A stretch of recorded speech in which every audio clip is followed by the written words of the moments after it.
it was game-ending team fight, but he had no flash. I feel like T1 many times they ignore what AD carry can do in the team fight. I think they should just wait for his AD carry so he can actually do something more with the flash, so they can just give up some stuffs. But many times it happens, they don't care about their own AD carry summoner spell, and they're just gonna team fight, and oh, well, our AD carry has no flash.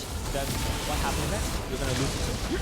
Absolutely. Well, on the side of HLE, everything looking pretty strong to start off this series. I think, you know, not a lot of predictions going their way, and the two that did, one of them being wanted, by the way, the other being Pony, we're 3-2. We're expecting a close series. We'll see if we actually get it here as we throw it back to our casters for game number 2.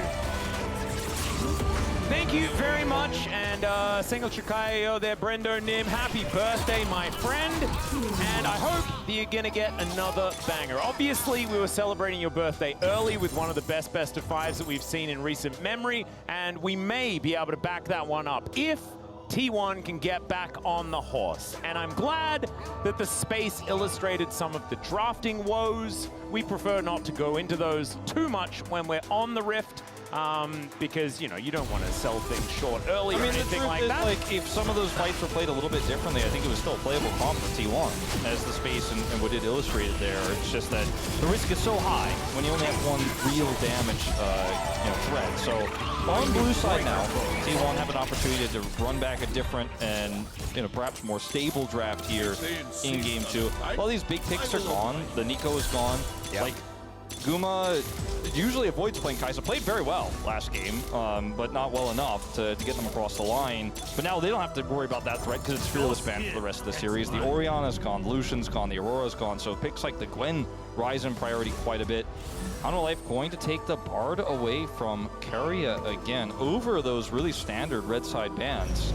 I actually really like just perma-banning Bard in this series against T1. I think Keria has been able to warp games with that champion, and we saw they can give away some power picks and still make things work. We know that they've got deep pockets as far as champions that they can play, and they can pick up some of these counter picks if they need to. But I think Azir is still going to be taken. Wait, there it is. Yeah, that much is definitely, I think, always going to be banned by Life on the red side. I think Yunara probably worth a look in as well, especially if the Wukong is going to be going unchecked. Well, unless the Wukong goes unchecked. If the Wukong is banned, okay, so this is smart by T1, I think, because if you first pick the Yunara, then they get the Wukong. Yeah. And if you don't, then they get Wukong and Yunara. So you had to ban the Wukong and look for and trade the Yunara ban or ban the Yunara.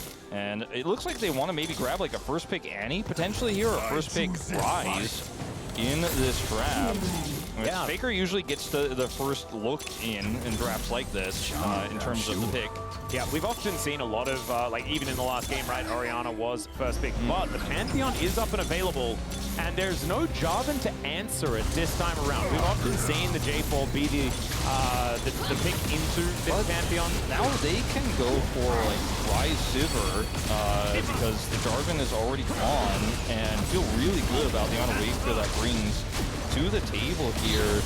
And obviously Rise is one of the most impactful mids right now in this meta. Such strong side laning, such strong collapse. His ability to do massive damage late is, I think, something that red side teams have loved to pick when this Pantheon is taken. Alternatively, you go for the